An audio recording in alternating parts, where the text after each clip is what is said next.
Hello, everyone, and welcome to another episode of Freight Master Resources. My name is Tim.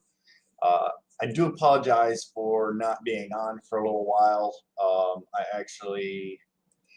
I'm not going to get into the whole story, but I actually ended up breaking a few ribs, and so, yeah, I'm back now.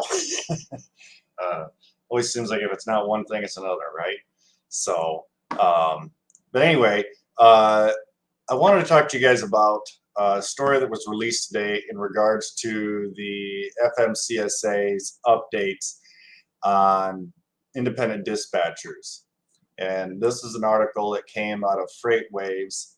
It says FMSA updates guidelines for brokers dispatch services. Handling money exchange between carriers, shippers does not necessarily require broker authority. Agency clarifies. Okay.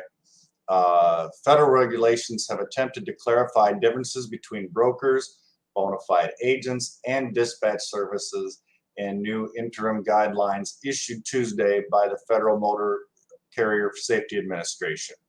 Okay, mandated by last year's infrastructure bill, the guidelines are aimed at cracking down on companies that engage in truck brokering but without proper authority from FMCSA and issued that brokerage claim illegally undercuts their business. Now, this has become quite an issue, right? It not only just that, but it does. I have kind of myself personally have sort of a love-hate relationship with independent dispatchers. I've met some that are completely they're on their game, right? They are good. They've got great communication. They update you on where their drivers are, all of these things. They're tough negotiators for their drivers, and they're legit. Whereas on the other hand, there's a lot of these places that they're fly by night. They have no skin in the game whatsoever. I've had some. They've even told the driver that the load was going to Minnesota when it was supposed to be going to Nevada or something. You know what I mean? Like they just crazy, silly stuff that just does not belong, and it's unfortunate. And I think a lot of us, whether you're a broker or a driver, right? There's been frustration there, and I think that we've all been kind of waiting with bated breath for the FMCSA to kind of step in and say, okay, we need to do something here. So, moving on. While FMCSA acknowledged that dispatch services can help to ensure the motor carrier has a steady stream of shipments that allows them to focus on moving freight, the way in which dispatch services perform that function can mean the difference between being under FMCSA authority, including the requirement that they have a $75,000 bond to protect their motor carrier customers from non-payment or not. Okay.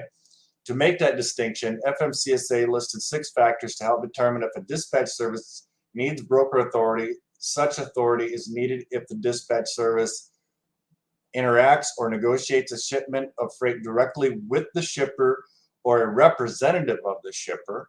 Okay, that's a big one, right? And this is something, and not to get onto a tangent here, but this is something even in my own group.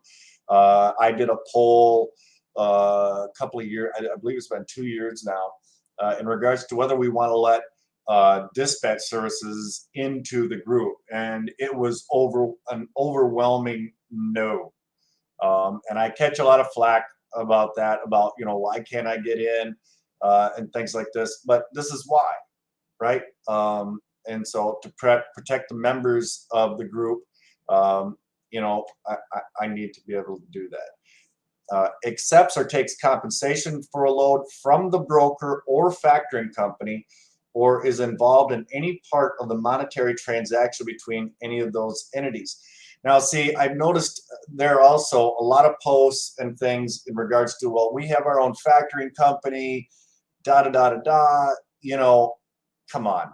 That right there would put them out, right? Dispatchers are hired by owner operators or small fleets, to find them loads, negotiate loads, things like this. And then they are paid by the owner operator or, the fleet there. Arranges for a shipment of freight for a motor carrier with which there is no written legal contract with the motor carrier that meets the aforementioned criteria. Accepts a shipment without a truck or carrier, then attempts to find a truck carrier to move the shipment. We've seen a lot of that, right? At least I have. And while we, do our best to protect members in our group from such type posts and scams, I have noticed there's a lot of other groups that they let anybody and everybody in. There's a lot of flim flam scam posts, spam, a lot of posts that they're not even trucking related, right? Anywho, get me all riled up now. Is named party on the shipping contract, is soliciting the open market of carriers for the purposes of transporting a freight shipment. We've seen that as well. There's a lot of that. And, they make the argument that, well, we've got the freight if we get, drivers to sign on with us. Well, they're saying no. You have to already have a truck in place. FMCSA's guidelines clarify that dispatchers operating as an unauthorized broker carry civil penalties of up to $10,000 for each violation. That can get pricey real fast. Congress also mandated that FMCSA clarify what defines a broker versus a bona fide agent that works specifically for or on behalf of a motor carrier. Because the view among most of those providing comments on the proposed guidelines saw no need to change the current definition of broker, however, the agency felt the need to make only one clarification: the relevance of handling funds in shipper motor carrier transactions. Yeah, I mean, I think that there's more than that. I think that a lot of this, where they're accepting shipments or, soliciting shippers directly, things like that without having a truck, maybe not even one truck, right? They're not even, they're literally just opening up shop in their walk-in closet or something. And, I've got freight, and using that as an attractant, allure to unsuspecting owner operators. For example, the Transportation Intermediaries Association, the TIA, which represents brokers and 3PLs, and the Owner Operator Independent Drivers Association, viewed the handling of money had at least some relevance as to whether one is brokering, FMCSA stated. However, while handling money exchange between shippers and carriers is a factor that strongly suggests the need for broker authority, it is not an absolute requirement for one to be considered a broker, the agency stated. As for the definition of a bona fide agent, FMCSA noted that multiple commenters, including TIA, the National Industrial Transportation League, and the Small Business and Transportation Coalition, contended that to be considered a bona fide agent, one can represent only one carrier. That's been another big thing, right? One carrier per dispatcher versus, multiple. FMCSA disagrees, stating that representing more than one motor carrier does not necessarily mean one is a broker rather than a bona fide agent. In other words, a bona fide agent does not necessarily represent only one carrier. But FMCSA also states any determination will be highly fact-specific and will entail determining whether the person or company is engaged in the allocation of traffic between motor carriers. In commenting on FMCSA's guidelines, Chris Burrows, TIA's Vice President of Government Affairs, said the agency incorporated several of the association's suggestions on dispatch services. This is a positive first step, though TIA believes it should be the first and not final step, as the number of unlawful brokerage activities continues to rise and these illicit dispatch services skirt registration and regulatory requirements, Burroughs told FreightWaves. TIA looks forward to continuing to work with the FMCSA on this important issue. FMCSA emphasized the interim guidelines do not have the force of law and are non-binding. Public has 60 days to comment with possible updated guidance from the agency based on comments received. Guys, I would like to get your opinions, your feedback on this. You know, like I said, I know that independent dispatch services have been kind of a gray area in regards to how they operate. And obviously there's been, you know, I believe some that operate and then basically use that as a means of double brokering, which there again is illegal. Not co-brokering, but double brokering, accepting funds, not paying drivers. I mean, the horror stories for owner-operators that get involved with these independent dispatchers is endless, right? I've even had some contact me directly after they've received the load and flat out just said, yeah, don't talk to my dispatcher anymore. Just call me directly. You know, here's my personal number. So, yeah, I think there's a lot of frustration when it comes to independent dispatchers, you know, whether you're a broker or, you know, a driver, owner, operator, carrier. And I think that there does need to be some clear, defined guidelines as to how they operate. Everybody else does, right? You know, carriers do, brokers do.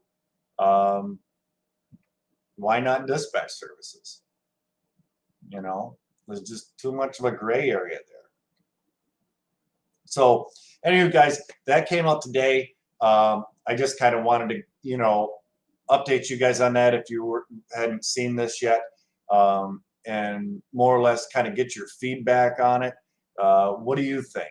You know, let me know while we're still live here for a minute. Obviously, if you're looking for any other resources, we've got freight broker resources over there. There's some free resources, paid resources, all kinds of things for you carriers, truck drivers. We've got some some free resources over here for you as well. Oh, come on. The accessorial agreement. A lot of brokers don't have anything in their setup packets in regards to accessorials. So when it comes down to things like detention and layover, you're going to want to make sure that you have that in place to cover your butts, right? So a buddy of mine and I put together this free download for carriers. You can add it's all editable, so you can add your company logo, enter in, you know, how much compensation you require for detention and layover. And, you know, obviously you might have to negotiate that a little bit with the broker before signing on, but have them sign that before you sign their carrier packet. Okay. Now I am a broker, but I also have friends that are owner operators, fleet owners, and it is unfair when I get calls saying, hey, what do I do about this? You know, and they miss out on hours and hours and hours and hours of detention or layover. What's right is right, what's fair is fair. So, guys, if you're looking for any of that kind of stuff, like I said, thetruckersresource.com, freightbrokerresources.com. But yeah, I'm going to end this here in a minute. But guys, again, I'd love to hear your feedback on dispatch services. You know, after kind of going over that, if there does need to be more clear, defined guidelines for those independent dispatchers or not. Like I said, myself personally, I've worked with some that are really on their game, but a majority of them, probably 99%, are just scam artists. They really are. So, anywho, I appreciate y'all watching. Unless you guys had a question about anything right now, I'll open that up to some Q&A. I'll give it just a minute. If not, then I'll go ahead and end this here in a minute.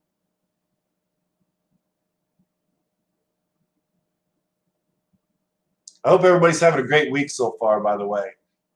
Again, I apologize for not being on for the last little while. I broke some ribs, so I'm not going to get into it. Kind of a goofy story. So, but it happened, but I am starting to feel a little better. I'm still a little sore, but I'm back. Okay, so okay, I guess no questions, guys. Upcoming video, I'm going to be bringing someone on. I'm not going to disclose it all right now, but in regards to a TMS for carriers and brokers that utilizes AI, that really kind of streamlines the work process, finding higher paying loads. You're welcome. You're welcome for the live chat. I try to always open that up, right? You know, if you guys have questions, comments, things like that, even if it's not related to the video that we're on right now, you know, we can talk about anything. If you guys want to be a guest, let me know, and I can actually invite you on. In fact, I had hoped to have a buddy of mine on who was a carrier. He has a very hate opinion of independent dispatchers, but unfortunately he got tied up last minute and was not able to make it on for this video today. But yeah.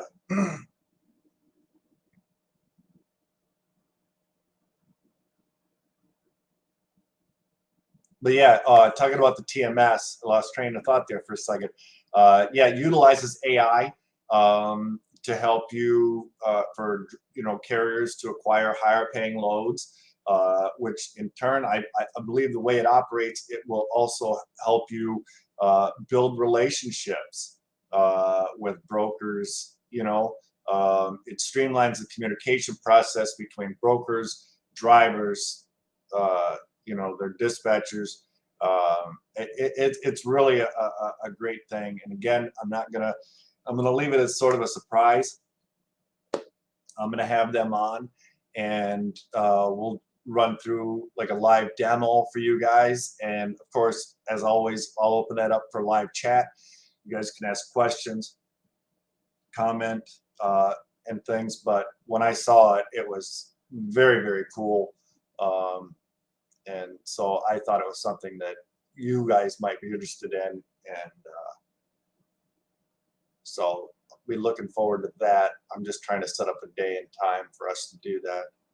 But okay, guys. All right. Well, I will go ahead and end that now. If you think about any comments on this, or you have questions about it or anything after the fact, like I said, I always try to get back to previous comments, even if it's from a video like a year ago. I always try to reply. So no worries. All right. I will try to get back to you in a timely manner. And again, I appreciate y'all. Thank you so much for watching, subscribing, sharing these videos. You guys are the bomb. All right. All right. I appreciate y'all again. And as always, be kind to one another. Bye-bye now.